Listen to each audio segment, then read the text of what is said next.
Hey guys, it's Sunday. I've been at the farm since about 8 o'clock this morning packing out vegetables for the local market. This is just a picture of the greenhouse, what we've got growing in here. And as you can see, I've got on a mask because I don't want to sneeze on anything. And I don't want my customers to have to worry about the packaging or the food that they're getting from us. And yeah, I guess it's about 5 or 6 o'clock today. So basically I've had a mask on all day. And this is a nice time of evening for me to take a break and just relax a little bit. It's been a long day for me because the other person who normally works at the farm is under a 14-day quarantine period right now. They were exposed to a family friend who probably picked up the virus when they were at a hospital in Chattanooga about 5 weeks ago. So that friend tested positive about 14 days ago, but they didn't get the results until just 4 days ago. So at that point in Tennessee, it was taking 10 days for someone to get the results back of COVID-19 testing. And so when that happened, the results came back on Monday, and the person who was working here harvesting at the farm then had to go into a 14-day quarantine. The other thing that happened is that person had been handling food the day before. So even though that person doesn't have any symptoms, we don't think that they have the virus, but we had to throw out an entire week's worth of orders. So that was pretty discouraging for us. But I felt like it was the right thing to do. The CDC says that as long as a person doesn't have symptoms, they're not testing positive. There's no way that the virus can be spread through food or packaging. I just think that's bullshit. We know that at least 20% of the people who have the virus who have it don't have any symptoms, and they're shedding the virus at that time. And so because that person had been exposed to someone who was positive, we have to assume that they are an asymptomatic shedder of viruses. To me, it would be very irresponsible to sell food that person had touched, packaging that they had touched. We've been wearing masks here for about 2 weeks now. This is April 4th. So we started wearing masks back in the middle of March. But golly, if somebody gets a positive result on the test and one of our workers was directly exposed to them, at that point, you've got to step back and say, well, now what's the right thing to do here, right?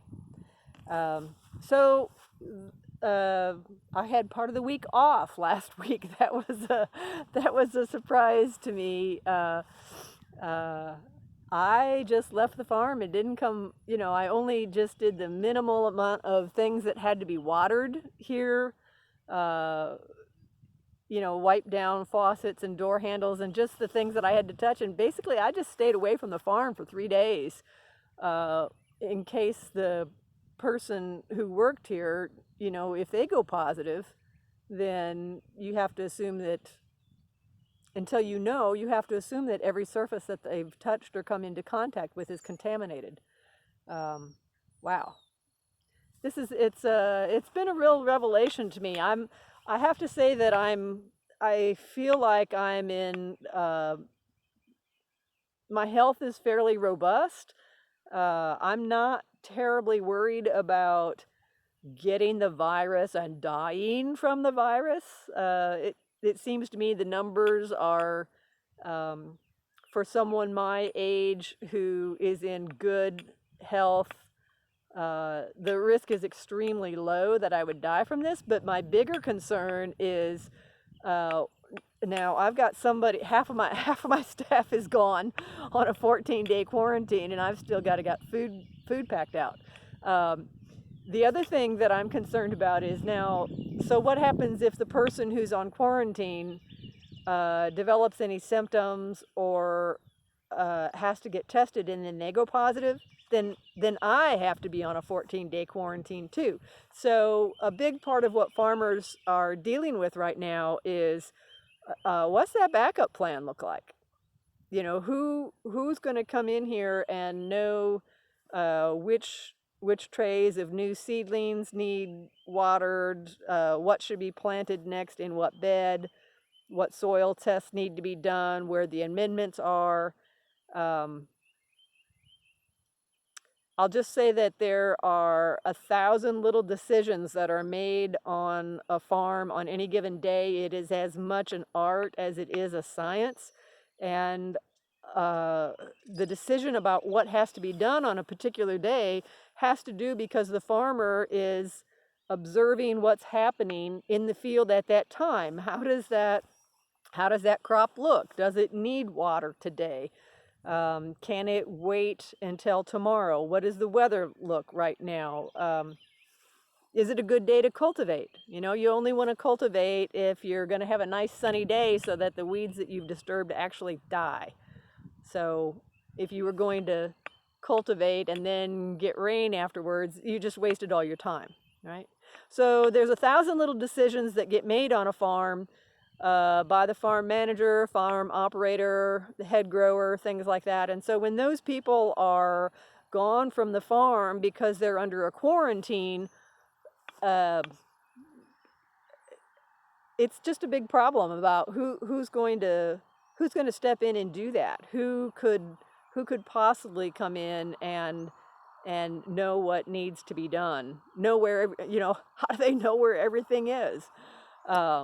You know, where's the vice grips? Where is the fertilizer kept? Where's that BT spray for, you know, if the turnips have got bugs on them? I'll just say it's pretty daunting to think about. And so I'm really, really hoping that our worker who's under quarantine doesn't get any symptoms. I think we'd probably just let everything die and just start again. You know, it would just be too daunting to try to get somebody else in here to do that. And, you know, who are they? Where have they been? Who have they been in contact with? Have they been social distancing? Otherwise, it's just more contamination for the farm.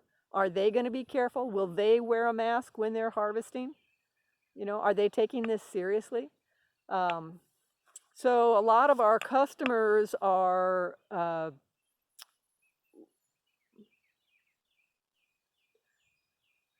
they're not in terrible health, but a lot of them are old enough that they're getting a little bit frail.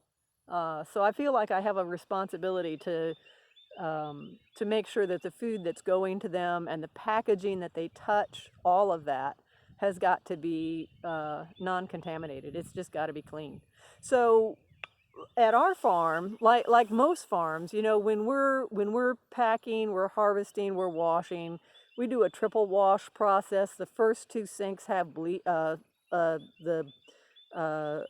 required amount of bleach in the water that ensures that you're not transferring contamination from one piece of food to another.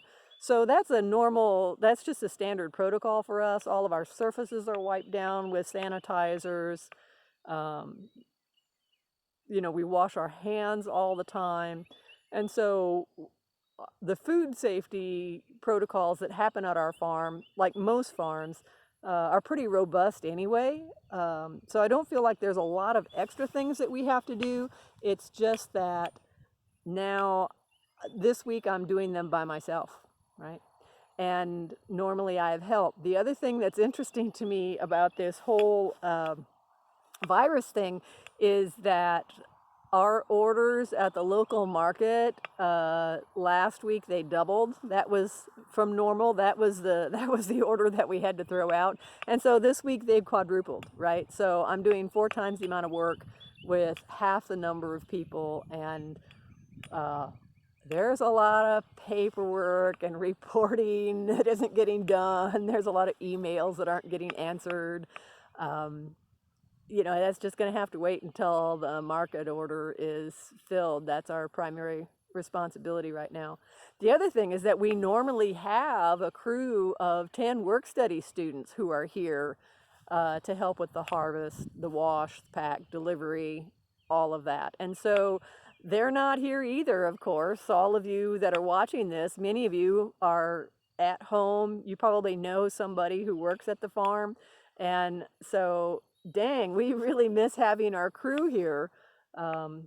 It's just a lot more fun when they're around, and they get a whole lot of work done while they're here. So that's where we're at that's where we are personally, how the virus is affecting us right now. The other thing that I wanted to talk to you about is how this affects other farms that have employees, large numbers of employees. I don't know if you know this or not, but farm work, harvesting, wash, pack, is typically very low paid labor. And so it's not unusual for that kind of work to be done by people who are here on a green card. They're hoping to come to America to be citizens. There's a waiting list for people, for slots to become a citizen, but you can come and be a guest worker in the United States. And a lot of people from South America, from Middle America, Mexico, come to the United States and work as farm workers, as harvesters, washers, and packers, because the money here, even though it's low paid in America, that money is still cash money, and it's more than they would make if they were at home in Mexico. And so I think about 85–90% of our crops in America, our fruit and vegetable crops in America, are harvested by that migrant workforce, by those guest workers. So there's a problem because, our borders are not, traffic's not flowing across our borders the way that it used to. The Mexican government is not eager to have Americans come there, and the American government is not eager to have anybody from Mexico come here. There's a suspicion on both sides. Are you testing properly? What are you doing with people who are testing? There are privacy issues. So if someone tests positive, it's not like the Mexican government is going to say to the American government, Joe here is positive, so don't let him in. That's not the way it works, right? So someone who is young and healthy and positive and is part of a crew of other young, healthy people, maybe they have a sniffle, cold, or whatever, they're not really going to stop. They're not going to give up that income just because they have a sniffle, because their presumption is that the other members of their crew are really in no more danger than they are. The other thing that's interesting about this is that people who already have a green card or a guest worker card, people who were here the previous year and who are already vetted, already have their card. So they're coming through the border. That's all working for them. And whether or not they're positive, or, as long as they don't have a high fever, I think they're able to come through.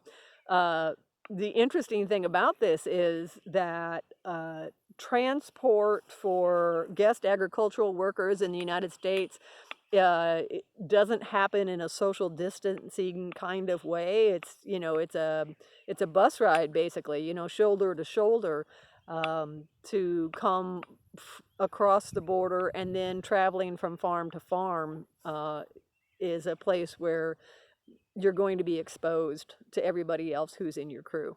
right?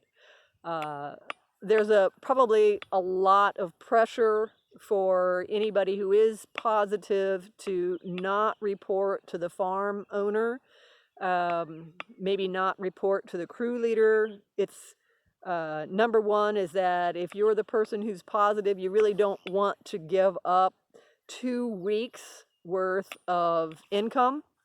If you're able to work, and you just have little sniffles and it feels like you've got a cold, you don't want to give up that work. And if you report that you don't feel well, and then somebody takes you to get a test and it comes back positive, guess what? All of your friends have to do a 14-day quarantine right along with you. So not only are you losing 2 weeks of work, you've just lost 2 weeks of income for all of your best friends. I think you can see that all of this is fraught with a kind of unintended consequences that just goes on and on and on. So personally, we're at half staff now. Our orders are 4 times what they were. Basically, I'm working all day from dawn until dusk on Saturday and Sunday and Monday and Tuesday to get Tuesday's order to market. Normally, that's something we can do that Monday, Tuesday, just knock it out. It's just part of what we do, along with all the other things that we do at the farm. But right now, I'm having to hustle to get this all done, right? The other thing that I want to talk about in terms of what does it mean for farm labor and the agricultural scene with COVID-19 is that there are people who want to come and work, who want to be guest laborers for agricultural work in the United States, who, if this is their first time, that paperwork isn't happening, right? You can come across the border if your paperwork is already in order, but in order to get a guest worker visa right now, that's just not happening, right? And so what that means is that the number of agricultural workers that will be available in the California system, in the Yuma, Arizona system, probably is going to be down by maybe 30-40% this year. And so how does a large farm that depends upon migrant labor, how do they get their crop harvested when the labor force is down by 30%? And the thing that you need to understand about agricultural crops is that they are invariably perishable. What does that mean when I say they're perishable? That means that if it is a head of lettuce, there's a 2 or 3 day window when that lettuce has to be harvested. If it's not harvested during that time, then you eat lettuce when it's baby lettuce, you eat the leafy kind of green. But if you leave that lettuce in the field and you don't pick it at that stage, then it begins to develop a central stalk and have flowers on it and to make lettuce seed, which is helps the plant propagate through the next year. But once a plant is starting to make seed, we call that bolting. And so once a lettuce begins to bolt, it's not harvestable. It's bitter tasting. It doesn't look right. It has a rubbery texture. No produce, no self-respecting produce buyer is going to buy your lettuce if it wasn't harvested at the right stage, right? So, there is grave concern amongst the agricultural industry, amongst senators and congressmen from states where agriculture is a predominant industry, about how are we going to get all of this harvested? Who's going to do that work? The number of guest workers that is available to do the work is down by 30%. Some of them that are here are going to be sick. You know, even if you're a worker who's trying to hide that and slog along, there's going to be some people who can't hide it. It's going to be obvious. They have a fever. They have a cough. Crew leaders, foremen are going to be saying, "What's up?" You know, employees at stores like Walmart and Target and food service restaurant operations are having to submit to a body temperature, you know, a forehead sensor that says, you know, what's your temperature before you can come and work today. And I suspect that agricultural work crews are going to be subjected to that also. And so, wow. Even the crews that are here occasionally are gonna have symptoms, be required to take the test. If it comes back positive, then the whole crew is going to be on quarantine, right? So I think what we're going to see probably is that we're going to see some food that's wasted in the field, and the food that does come to market is probably going to get more expensive. Normally, we're coming into the season where produce gets relatively less expensive at this time of year because we're coming into the time of year where local growers here can start producing a lot of lettuce. Strawberries are going to be coming in, spinach, kale, all of that. Now, we produce that all year round because we have these, you can see behind me, we have these 3 greenhouses. And we are set up to grow in the middle of the winter when the students are here. So we normally produce that all year round, but we don't garden outside until springtime comes. This is the time where we're starting to plant outside now. And by the way, we're not planting this week because all of my time is spent getting the order to market, right? Okay, well, maybe that's a lot of rambling, but I wanted to let you know what's going on here at the farm, how this is affecting us personally. And I'm going to, there'll be at least one other segment that I'll be talking to you about, maybe 2 more segments that we're going to be talking about the supply chain. So that's the plastics that we use for packaging, and then our delivery route of how do we get things to our customers, and what does that protocol look like now? Because we all used to gather down at the Senior Citizens Center. The community center was the place where we normally distributed food on Tuesday afternoons, and you know, people used to just wait in line and chat with each other shoulder to shoulder. Well, that's not happening, is it? So let's talk about, on the next section, we'll talk about that as well. Okay.